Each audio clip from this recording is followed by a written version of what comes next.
I've reached my limit. Please, let's get a divorce. It was the breaking point after enduring so much.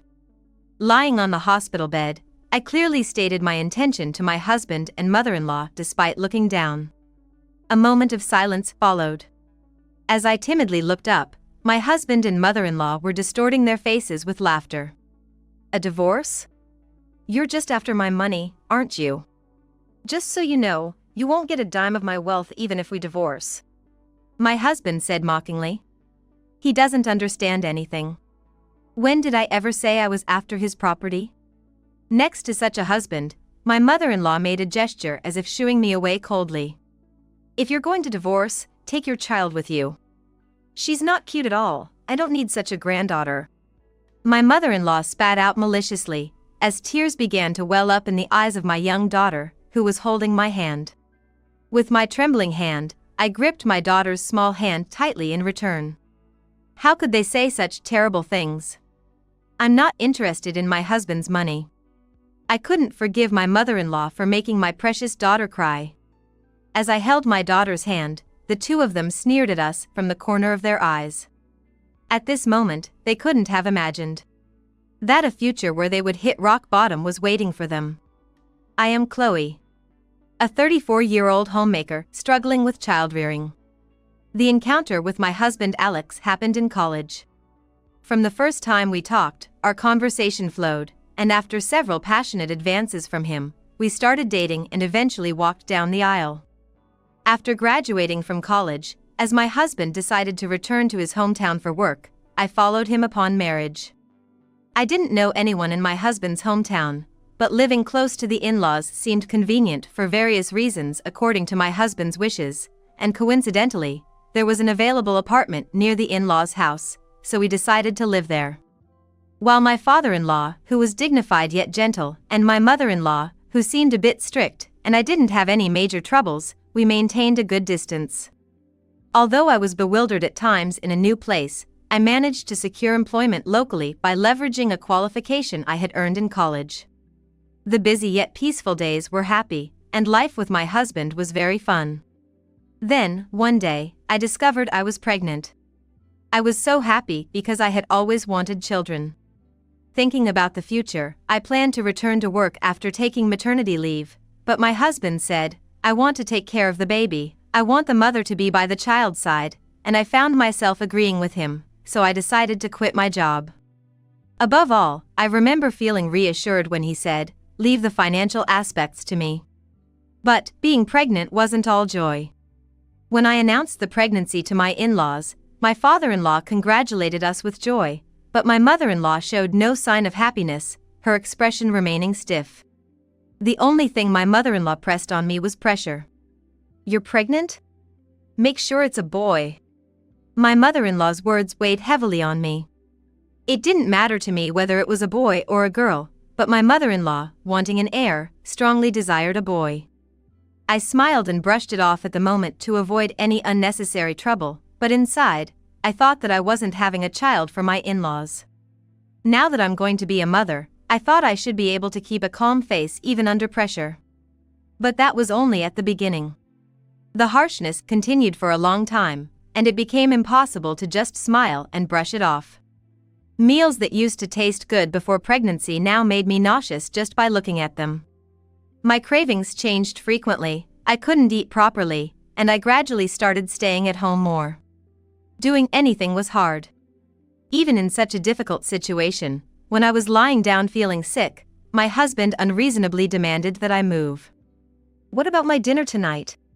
Sorry, the morning sickness has been really bad. I haven't made it yet. I thought I messaged you that it was okay to eat out. Huh? Morning sickness isn't an illness, right? Then don't slack off on the housework. How many times have you skipped cooking? He sighed heavily in exasperation and glared at me. If I could, I would also like to do the housework. But with constant nausea, it was difficult to do any housework. My husband would not forgive me. All I could do was apologize while suppressing my nausea. It's not an illness, but I feel nauseous all the time. I'm sorry, I'll rest a bit more and then start cooking. Resting again? Can't you even manage your health? Seriously, give me a break. I'm supporting you with my money, after all. Staggering to my feet, I prepared my husband's meal while enduring his sarcasm. Since the morning sickness started, my husband's morally questionable comments have become more noticeable. He used to say he would take care of the financial side, but where did that reliability go? The pressure from my mother-in-law, who occasionally came to check on me, made my morning sickness feel even worse. The only one who scolded them was my father-in-law, who showed understanding for my situation. Both of you, calm down. Chloe is nurturing a child in her belly. Let's try not to burden her as much as possible. When my dignified father-in-law spoke, both my mother-in-law and husband fell silent. I was very grateful for my father-in-law's presence. With his help, I managed to get through the tough period of morning sickness and reached the day of delivery. The baby born was a girl. Her name is Sarah. She was so small and cute, truly the apple of my eye. My husband was also happy about our daughter. As for my in-laws, while my father-in-law doted on her, my mother-in-law didn't pay her any attention at all. What are you planning on having a girl? Such a failure of a wife. My mother-in-law, who had wanted a boy, was indifferent towards my daughter and stabbed me with even sharper words than when I was pregnant. Even when my daughter tried to approach my mother-in-law to play, she would immediately go somewhere else as if saying don't come any closer. My husband didn't even try to admonish his mother.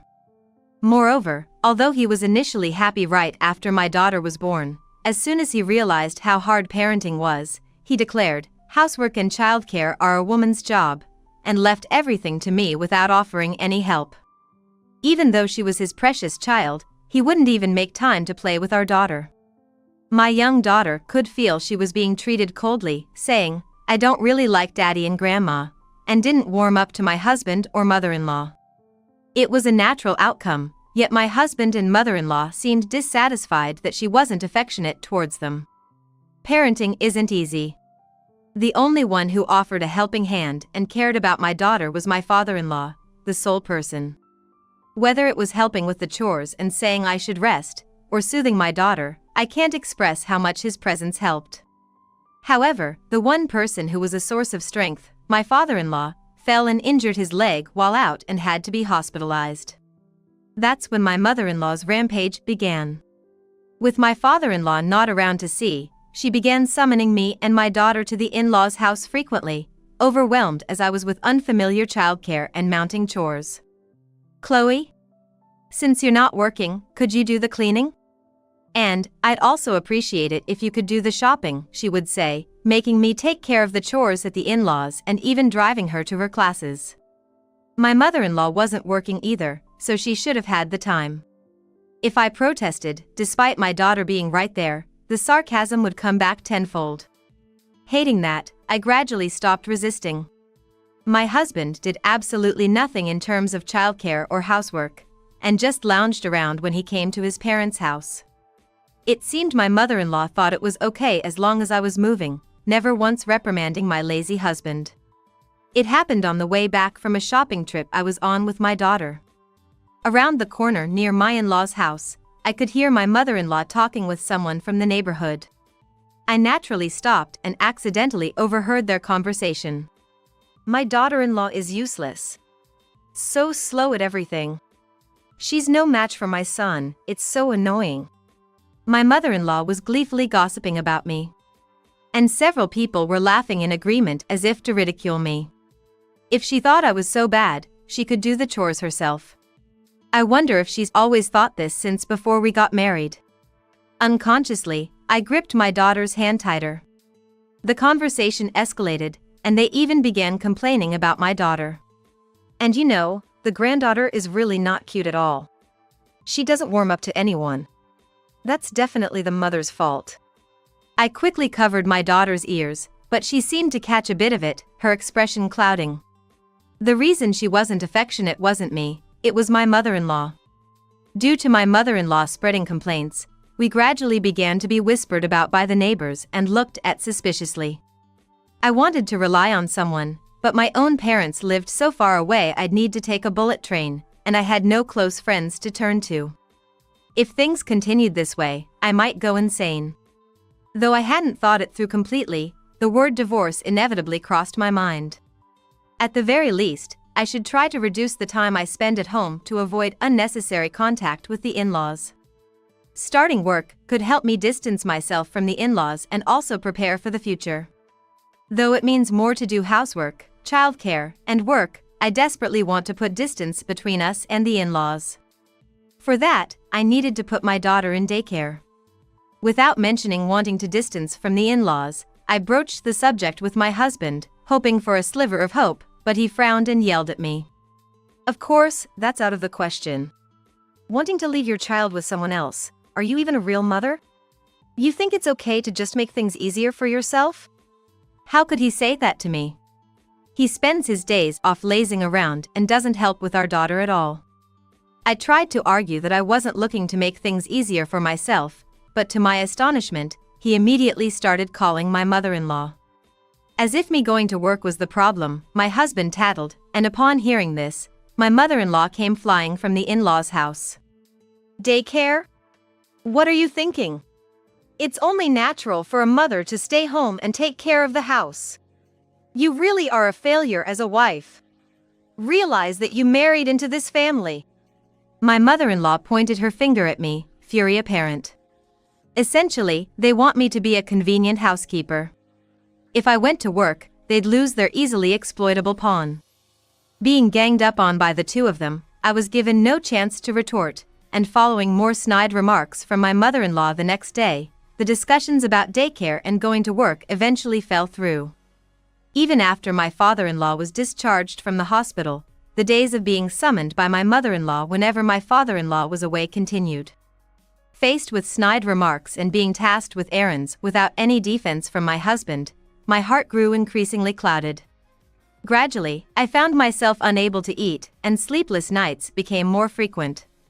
There were moments when sudden stomach pains would strike, or tears would fall for no sad reason at all.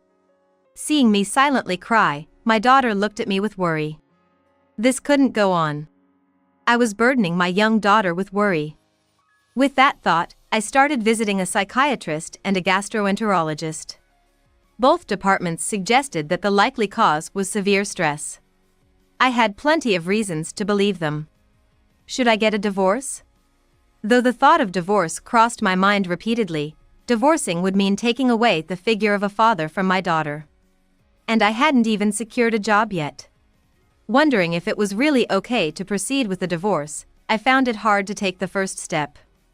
However, as a means of self-defense, I started carrying a voice recorder, just in case. It might come in handy. While I hoped never to need it, having something to hold on to helped me maintain my sanity. One day it happened. While my husband and father-in-law were at work as usual, I received the usual call from my mother-in-law. She ordered me to clean the second floor. Knowing refusal would lead to verbal abuse, I headed upstairs to clean as instructed. That's when it happened. As I was stepping on the staircase, my vision suddenly swayed. It was an unexpected bout of dizziness. As I clutched my head, my body began to tilt backward. I tumbled down the stairs in a cascade. When I came to, I was crouching in pain in the hallway on the first floor. Pain throbbed throughout my body. My head felt foggy, and I couldn't move. Perhaps alerted by the noise, my mother-in-law came to check on me. Despite the intense pain, I was grateful that she came. Since it was difficult to get up due to the pain, I pleaded with my mother-in-law to call an ambulance. However, she just laughed scornfully and refused to call one. Calling an ambulance would make the neighbors think something's happened. Don't be so dramatic, take the bus. And really, lying there in such a state is utterly disgraceful.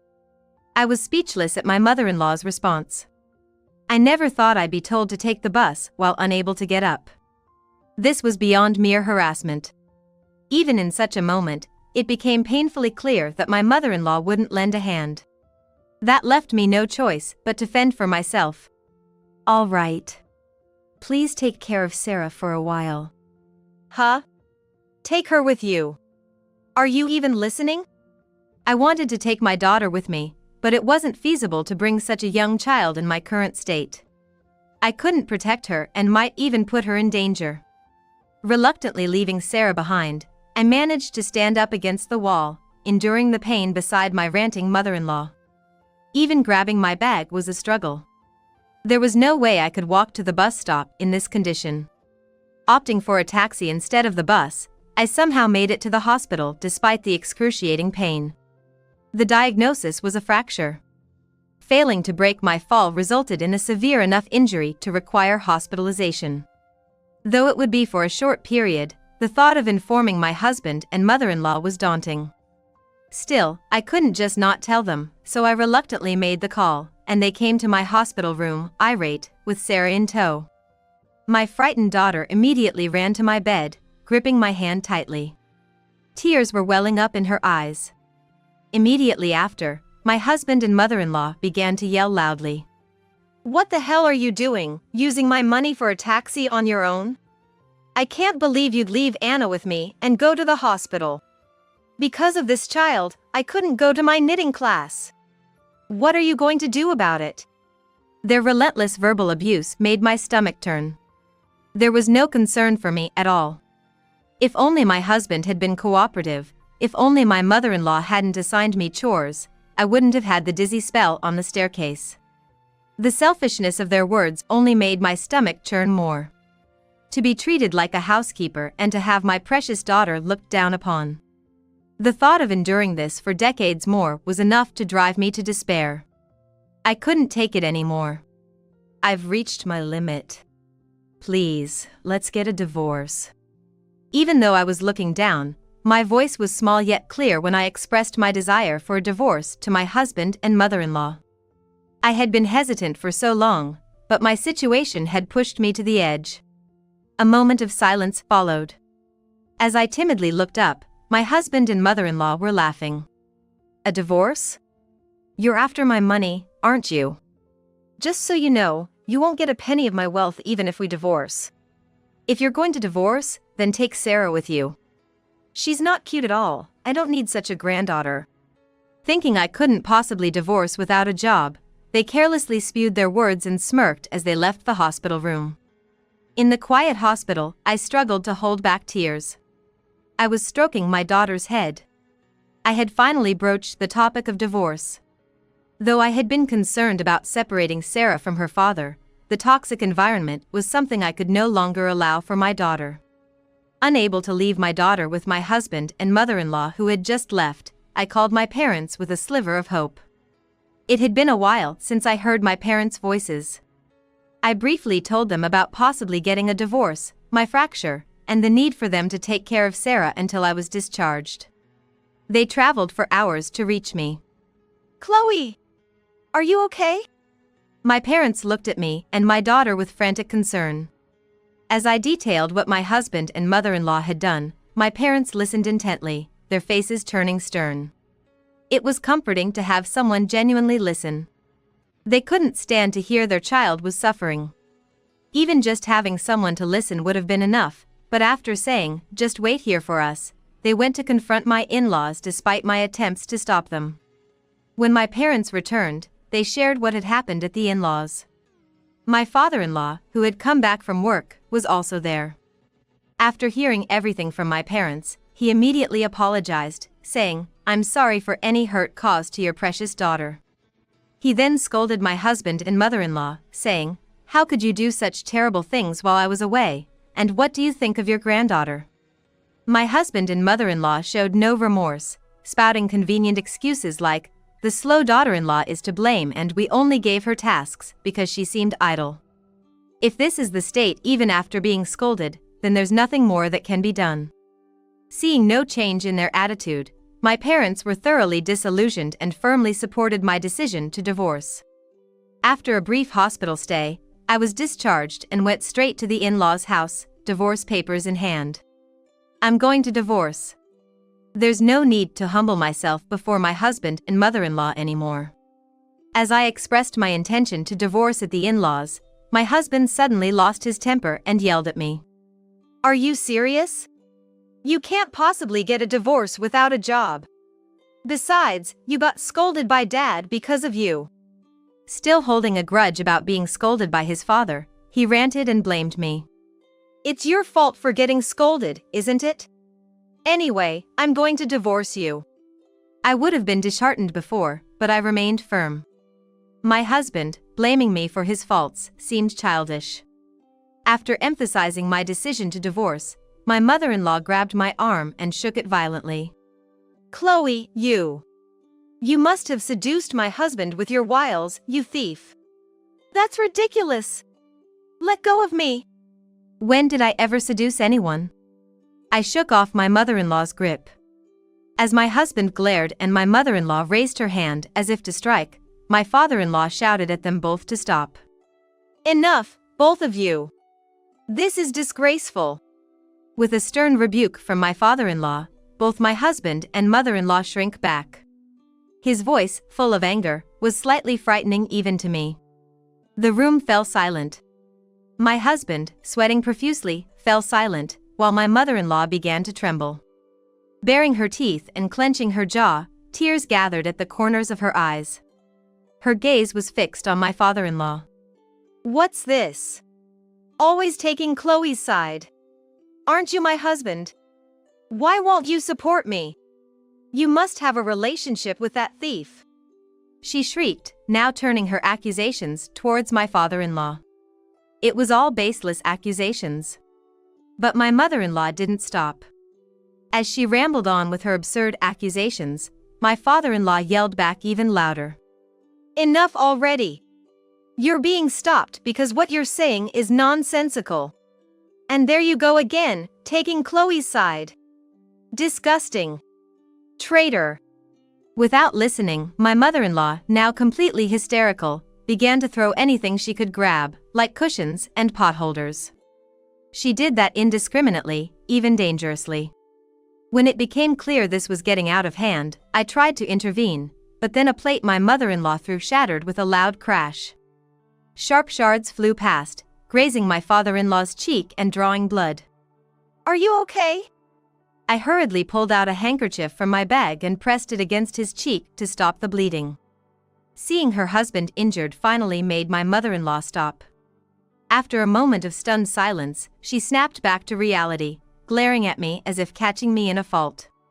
"It's not my fault. Look at her, putting on a show with her handkerchief. The thief reveals her true colors. Does she not comprehend what she's done?" Her incomprehensible frenzy continued. Seemingly influenced by my mother-in-law, my husband then began frantically messing up his hair, raising a mad cry. "It's all your fault, our family is a mess. I'll discard you myself." In his excited state, he violently signed the divorce papers left on the table. Seeing this, I quickly gathered the papers and said to my father-in-law, "Thank you for everything up until now. Please be assured that Alex and his mother will face the consequences of their actions." With a final disdainful remark to my mother-in-law and husband, I swiftly packed the few belongings I had and left the chaotic in-laws' house. The divorce papers, now signed, were successfully filed and the divorce was finalized. Finally, I could escape my husband and mother-in-law. A sigh of relief escaped me. Yet, just divorcing wasn't enough to settle my feelings. I returned to my parents' house and began preparations to file for compensation with a lawyer. I had endured all the terrible treatment. I wouldn't spare those two any longer. Presenting the voice recorder I'd been carrying as a talisman, along with records of my visits to the psychiatrist, it seemed they could be used to prove the mental stress I suffered, allowing for a lump sum claim for compensation against my husband and mother-in-law.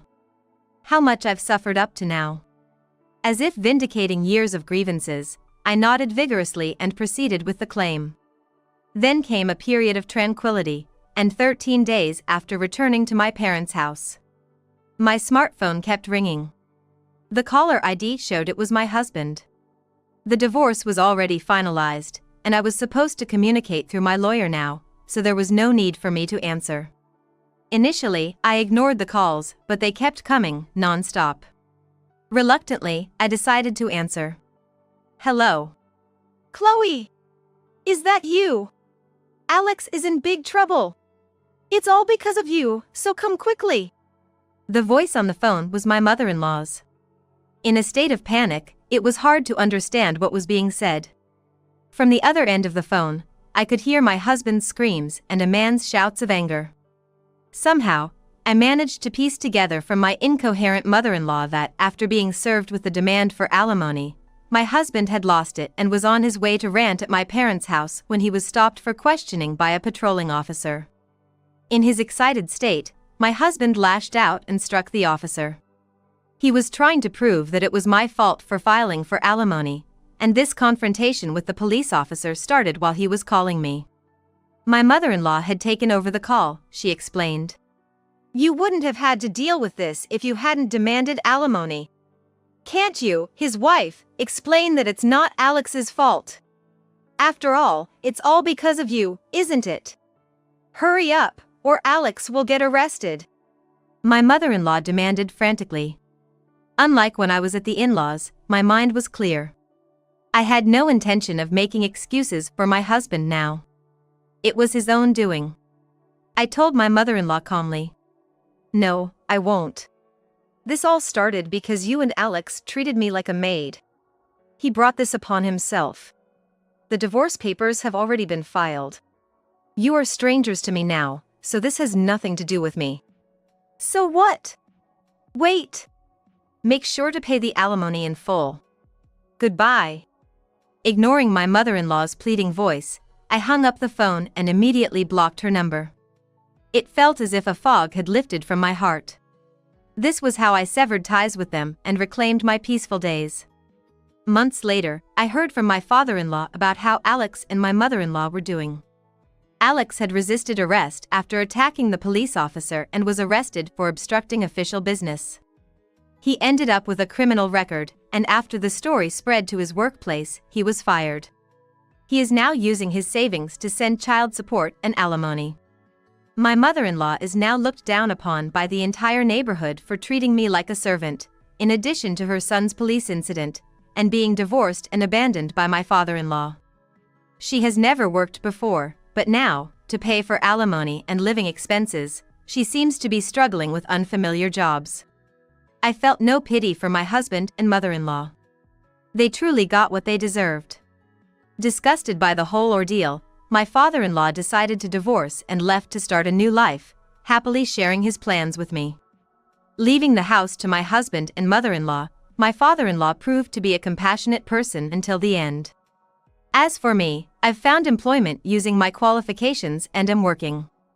My parents help with childcare, and Sarah is delighted with all the love she receives. I've reconnected with old friends and am now living a fulfilled life, true to myself.